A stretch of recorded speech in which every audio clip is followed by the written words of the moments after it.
Things you learn in books. Oh, sorry, didn't see you there. My name's Sam. I'm the head of whiskey at Adam Brands. Speaking of heads, lighting, please. I want to blend a whiskey for you and for the people behind the camera, and hopefully it tastes delicious.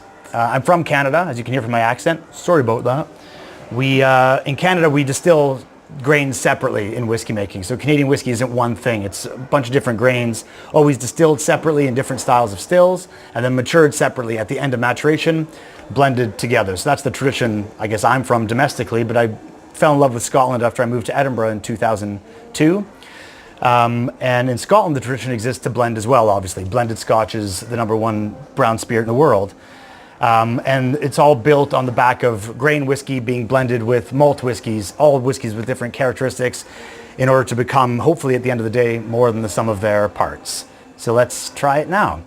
We're going to start with our grain base. In Canada, in America, and even in Scotland until about 30 years ago, all grain whiskey was being made from corn or maize, but that's really changed a lot in Scotland, so we don't see a lot of corn whiskey anymore, sadly, but we still get a lot of great corn whiskey from Canada and from the States. Nonetheless, for this little exercise, I'm going to pour a Port Dundas 8-year-old from our friends at Master Malt.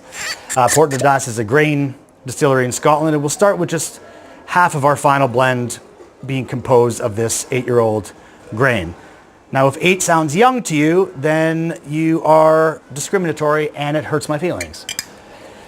There was a time when 8 was very old. That was extra old Highland whiskey, and 12 was unheard of. So 8 is plenty of time for a whiskey to mature. You can see from the color, and I can just tell from the smell there, we're getting what you expect from grain whiskey. Wheat grain whiskey should be weedy, like bready, fresh baked goods, things like that. But from 8 years in American oak, you'll pick up flavors like coconut and vanilla, and that's a really good base to begin building a blend upon, because the whole world likes vanilla because of mother's milk. So where do we go from there? It's important to keep track when you're blending of alcohol by volume. So you always, I was told traditionally, want to blend lower ABV into higher ABV to not bruise the whiskey. And you can do this experiment at home if you ever want to. Do it the other way around and it'll be a very harsh spirit to drink. So luckily we started with a spirit that was 63.6% alcohol by volume. So we see where that is. It's weedy, it's bready. It could probably use a bit of spice, and we could add rye, but we don't really make a lot of rye in Scotland. So to make this a blended Scotch whiskey, I'll add something spicy. This is a hogshead of sherried Speyside whiskey. It's 8 years old and it's 58.2%. I'm going to add just 5 parts. We've already had 50, remember. I'm just adding 5 parts of the spice because sherry and spice go a very long way. And hello, wheat. Oh, nice to see you. Oh, yeah, let's hang out. Yeah, we're meeting. Oh, it's really nice in here. Oh, it's freezing. No, there is actually a temperature change happening here. And if you could get the camera in there, you would be able to see the densities of the liquid changing and mingling, I should say, because of the ABV. Now I would like to add something you might not expect, but super old Islay whiskey. So great grain whiskey is like white in a painter's palette. It allows all the other colors to scream more loudly than they might. So even just a drop of this 25-year-old Islay is going to get flushed out, and all the tropical fruits that are in here are going to be exposed. Can you pass me the pipette, please? Because I just want to add 1 part. So 1% 25-year-old Islay whiskey.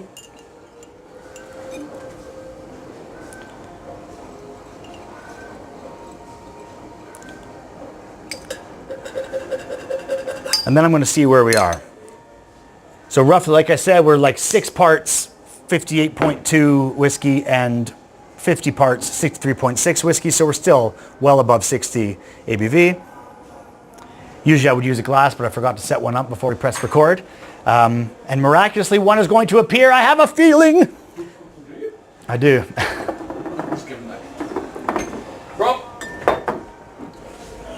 Lovely. Thank you very much. Finished product. Thank you.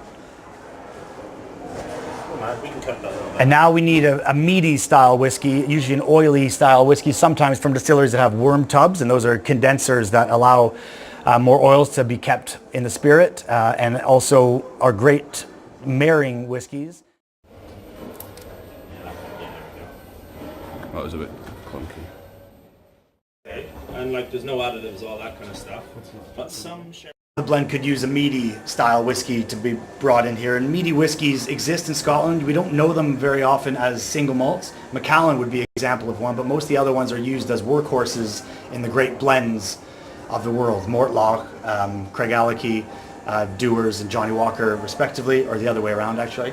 But they're very important to blending because they help bring and unify the whiskey together, the different notes, highs and lows going on. So we're going to try to find a whiskey that's described as meaty from Craigellachie, just a 10-year-old, and we're going to bulk out almost the rest of this whiskey and then reevaluate. So we'll bring this up to maybe 90, so we will go with 33 parts of Craigellachie 10-year-old. Already you can see the color changing. You can hear the tunes in the background. We're having a pretty good time. Rouse it, let it sit again, just see what happens. Get that in the beard. I mean, when I started blending whiskey, I was completely bald. I don't know if you can see now, but slowly but surely, Coming back. it's coming back. That probably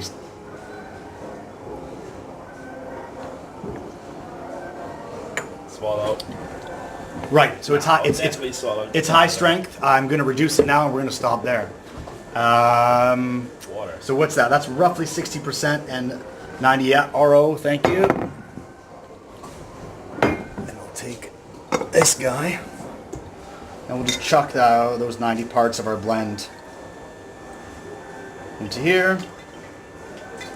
Chuck that over here, and I do have a little calculator. We could do a more exact measurement, but if we're at 60%, we're probably looking at 40 parts water to be able to make this around 43% alcohol.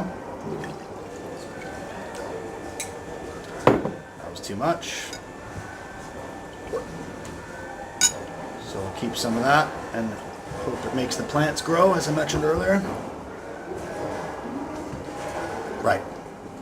Now we're at 40.